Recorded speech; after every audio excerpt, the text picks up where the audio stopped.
Have you ever wondered what truly separates a soul destined for paradise from one condemned to eternal fire? For centuries, people have debated the nature of sin and its ultimate consequences.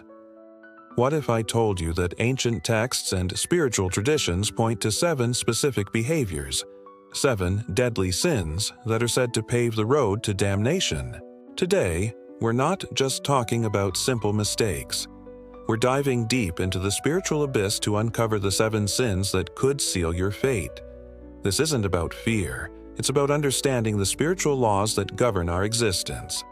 Stay with me, because what you're about to hear might just change how you see yourself in the world forever. The stakes are higher than you can imagine, and ignorance is not an excuse. Let's begin with the first and perhaps most insidious of all sins: pride. Pride isn't just about being confident, it's the excessive belief in one's own abilities, the refusal to acknowledge the grace of a higher power. It's the voice that whispers, "I did it all myself. I don't need anyone. I am the master of my own universe." This was the sin of Lucifer, the most beautiful of angels, who fell from grace because he believed he could be equal to God. When pride takes root in your heart, it blinds you. It makes you deaf to wise counsel and resistant to correction. You start to see others as less than you, as mere pawns in your game.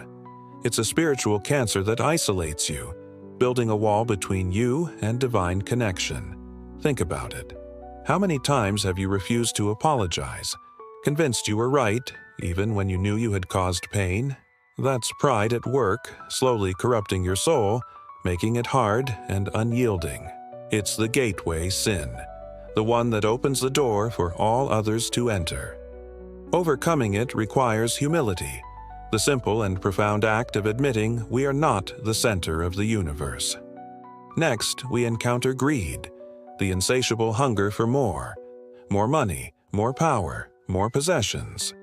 Greed is the belief that material wealth can fill the spiritual void within us. But it's a lie. The more you have, the more you want. It's an endless, agonizing cycle of desire that can never be satisfied. Souls trapped by greed spend their lives accumulating treasures on earth, forgetting that these things will turn to dust. They might exploit others, cheat, and steal, all in the name of acquisition. Their hearts become cold and calculating, viewing people not as fellow souls, but as assets or obstacles. The parable of the rich fool who builds bigger barns for his harvest, only to have his soul demanded of him that very night, is a stark warning. His wealth meant nothing in the face of eternity. Greed chains the soul to the material world, making it heavy and unable to ascend. The antidote? Generosity. The act of giving, of sharing what you have, breaks the chains of greed and opens the heart to true, lasting spiritual richness. Flowing from greed, we often find its twisted cousin, lust. Now, lust is not love. It's not even genuine affection. Lust is an intense, uncontrolled desire, usually for physical pleasure, that objectifies another person. It reduces a complex divine creation, a human being with a soul, to a mere object for one's own gratification. It disregards their feelings, their dignity, and their spirit.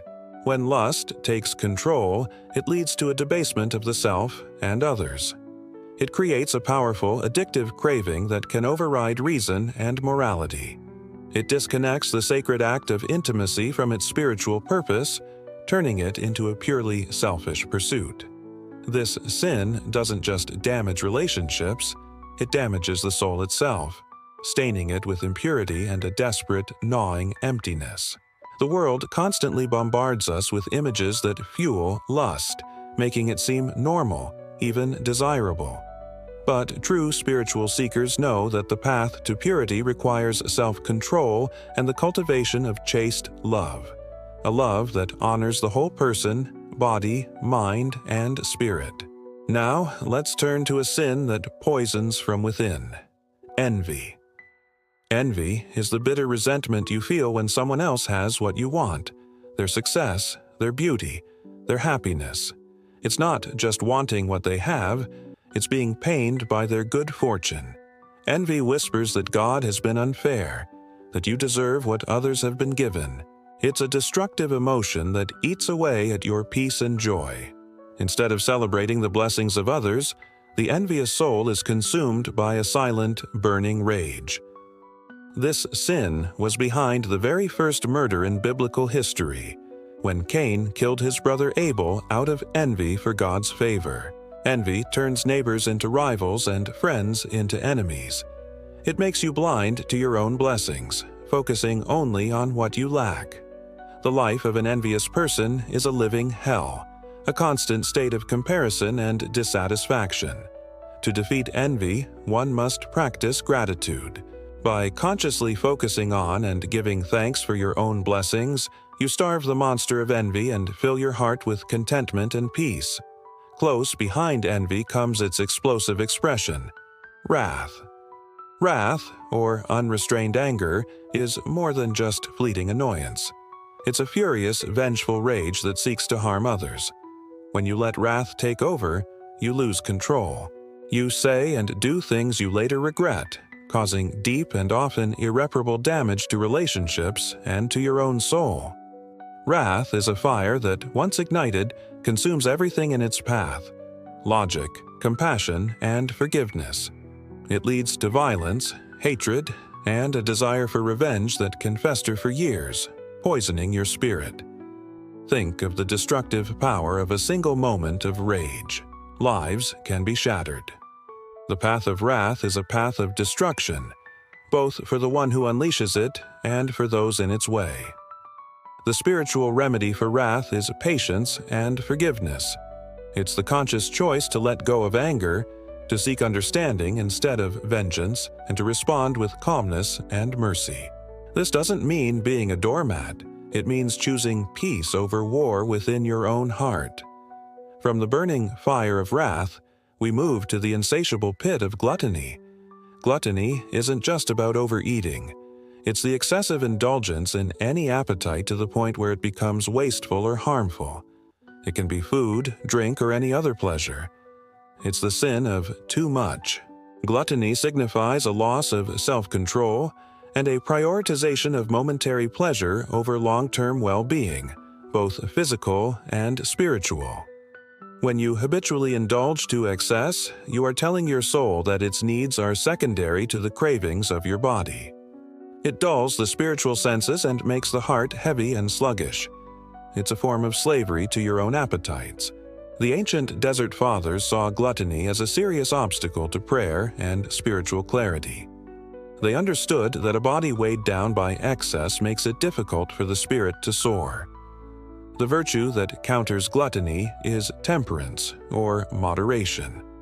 It's about finding a healthy balance, enjoying the gifts of the world without being controlled by them, and maintaining a clear mind and a light spirit, ready for divine communion.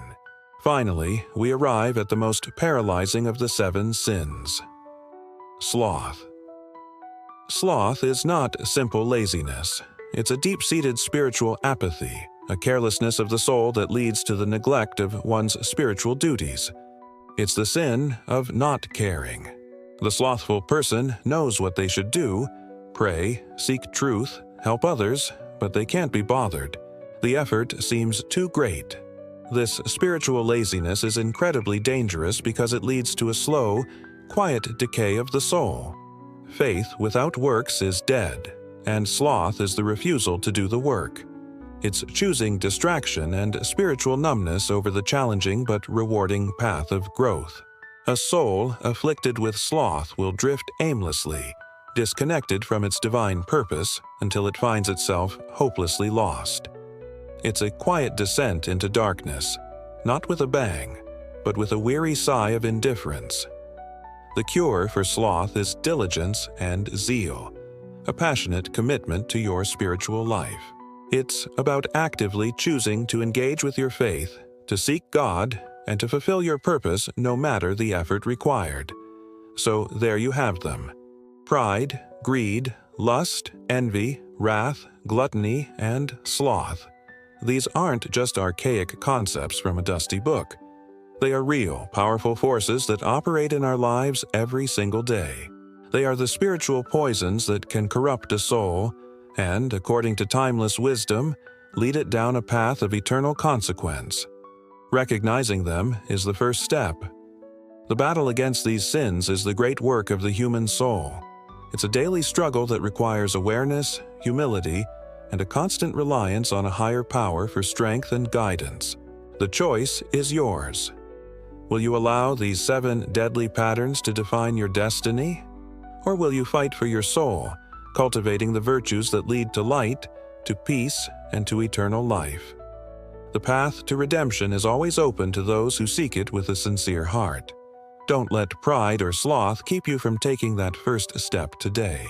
Thank you for joining me on this profound journey into the heart of sin and salvation.